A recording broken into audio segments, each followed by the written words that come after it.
বিটকয়েনের current price চলতেছে 57795 and almost 5 month ধরে bitcoin range করতেছে। তো বিটকয়েনের নেক্সট মুভমেন্ট কি হইতে পারে? আসসালামু আলাইকুম ইন্ডিপেন্ডেন্ট ট্রেডার্স, আমি সলিমান ইরফান এন্ড আমার স্মার্ট মানি কনসেপ্ট প্লে লিস্টে কোর্সের ওইখানে একটা ভিডিও আছে, সেটা হচ্ছে রেঞ্জিং মার্কেট স্ট্র্যাটেজি। বিটকয়েনের মুভ সবসময় এমন হয় যে মার্কেট রেঞ্জ করে যেখানে অনেক মানুষ পেইন খায়, দেন এক্সপেনশন দেয়, দেন এগেইন রেঞ্জ করে, দেন এক্সপেনশন দেয়। অ্যান্ড এটাই হচ্ছে কেন এটা রেঞ্জ করবে, জাস্ট বিকজ মান্থলি টাইম ফ্রেমের মধ্যে যদি আপনি যান তাহলে দেখবেন এই হাইগুলো এখনও ট্যাপ হয় নাই, যেটা আমি লাস্ট মার্কেট আপডেট ভিডিওতে বলেছি। অ্যান্ড কখনো যদি মার্কেট তার লোটা ট্যাপ করে ফেলে তাহলে অবশ্যই তাকে ফার্স্ট যখন পাম্পটা দিবে ওইটা দিয়ে আবার পড়া যাবে না, ওইখান থেকে এক্সপেনশন দিয়ে দিতে হবে। না হলে মার্কেট আবার রেঞ্জ লোতে আসবে, যেটা এসে আবার রেঞ্জ ক্রিয়েট করে, আবার বেস বানায়, আবার লিকুইডেট করে, তারপর এক্সপেনশন দিবে। যেটা বিটকয়েনের সবচেয়ে বড় রেঞ্জ ছিল এই জায়গাতে 31K থেকে 24K পর্যন্ত, মানে এই রেঞ্জটা অনেক পেইন দিয়েছে। উপরে গেল, সেমভাবে হয়েছে, উপরে গেল, দেন সেলিব্রেশন চললো, দেন আবার নিচে আসলো, দেন হঠাৎ করে এক্সপেনশন। সেম জিনিসটাও এই জায়গাতে হচ্ছে। তো আমি কি এক্সপেক্ট করতেছি বিটকয়েনে? আমি এখন ট্রেড নিতে, মানে স্ক্যাল্পিং ট্রেড নিতে ইন্টারেস্ট না, সুইং পোর্টফোলিও আমি তো ইনভেস্ট করে রেখেছি, আপনারা জানেন।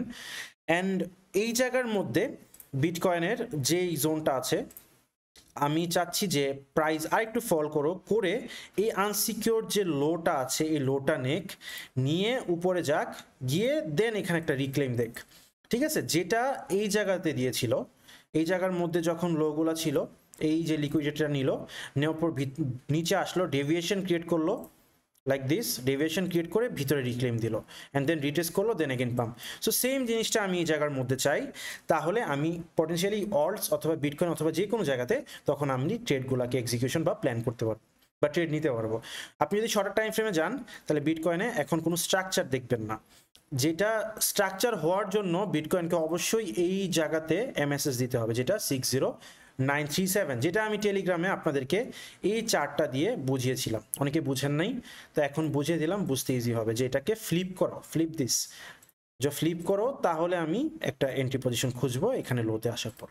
বাট এরকম চান্স নেই, যেহেতু এটা ইনসিকিউর লো, তাহলে অবশ্যই বিটকয়েন এই লোটা নেওয়ার পর দেন রিক্লেম দিলে তারপর আমি একটা ট্রেডকে এক্সিকিউশন করব। সো মুভমেন্ট সবসময় সেম হয়, যে রেঞ্জ করো, দেন আবার এক্সপেনশন দাও, রেঞ্জ এক্সপেনশন। সো এর মধ্যে যখন রেঞ্জ হাইতে থাকবে তখন আপনার ট্রেডগুলোকে এক্সিকিউশন করে দেন, যখন রেঞ্জ লোতে থাকবে তখন আপনি ট্রেড প্ল্যানগুলোকে করেন। আনটিল আনলেস আপনারা কি করেন, রেঞ্জ লোতে আসলে আপনার টার্গেট নিয়ে যান 28K, 40K নিচে, 32K নিচে।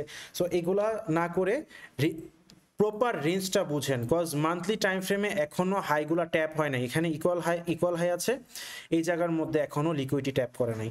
এই হাইটা ধরি নেই, এইটা ধরেছি, রিজন আছে, ওটা আরেকদিন এক্সপ্লেন করবো। অ্যান্ড টোটাল থ্রি আমি এই জায়গাতে যদি একটু দেখাই, টোটাল থ্রি লাস্ট লিকুইডিটি এই জায়গাতে, যেটা এই যে লিকুইডটা এই উইকটা এখন পর্যন্ত ট্যাপ করা বাকি। সো বিটকয়েনের সাথে সাথে এই লিকুইডটাও ট্যাপ হয়ে যাবে, অ্যান্ড দেন আপনি অর্ডসের মধ্যে ট্রেডগুলোকে এক্সিকিউশন করতে পারবেন, বিকজ এটা অ্যাগ্রেসিভ ডাম্প। বিটকয়েনের সাথে সাথে টোটাল থ্রিকে ম্যাচ করে যদি আপনি ট্রেডগুলোকে নেন তাহলে আপনার জন্য অনেক বেশি ইজি হয়ে যায়, যেটার ফাইনাল লিকুইডিটি হচ্ছে এই জায়গাতে। ঠিক আছে, এটা নিলে অবশ্যই তারপর আপনি ট্রেডগুলোকে এক্সিকিউশন করবেন অর্ডসে। আপাতত এটাই ছিল মার্কেট আপডেট, সিম্পল অ্যান্ড খুব শর্ট। যেহেতু স্ক্যাল্পিং আপডেট, চার্টটা আমার সাথে সাথে আপনি ম্যাচ করে, আমি টেলিগ্রামে চার্টটা অবশ্যই দিয়ে দিব, আপনার চার্টের সাথে মিলিয়ে অবশ্যই অ্যালার্ট রাখবেন। একটা অ্যালার্ট রাখবেন এই জায়গাতে, আরেকটা অ্যালার্ট রাখবেন এই জায়গাতে। তো যখন একটা সাইড ক্লিন হয়ে যাবে রিক্লেমের জন্য ওয়েট করবেন, যাতে আপনি এই জায়গার মধ্যে সুন্দরভাবে এন্ট্রি নিতে পারেন আর এসএলগুলো ঠিক থাকে। তো কমেন্ট সেকশনে আপনাদের ওপিনিয়ন জানাবেন। এইটাই হচ্ছে রেঞ্জিং মার্কেট স্ট্র্যাটেজি। আমার রেঞ্জিং মার্কেট স্ট্র্যাটেজিটা যারা এখনও ফুললি আয়ত্ত করতে পারেন নাই, স্মার্ট মানি কনসেপ্ট প্লেলিস্টের মধ্যে গেলে আপনি রেঞ্জিং মার্কেট স্ট্র্যাটেজিটা পেয়ে যাবেন। তো ওইটা ভালো মতে নিজের মধ্যে নেন অ্যান্ড আপনি বোঝার চেষ্টা করুন। ভালো থাকবেন সবাই। কমেন্ট সেকশনে আপনাদের ওপিনিয়ন জানাবেন, লাইক বাটনে প্রেস করে সাবস্ক্রাইব বাটনে প্রেস করে দিন। ভালো থাকবেন সবাই। আসসালামু আলাইকুম ইন্ডিপেন্ডেন্ট ট্রেডার্স।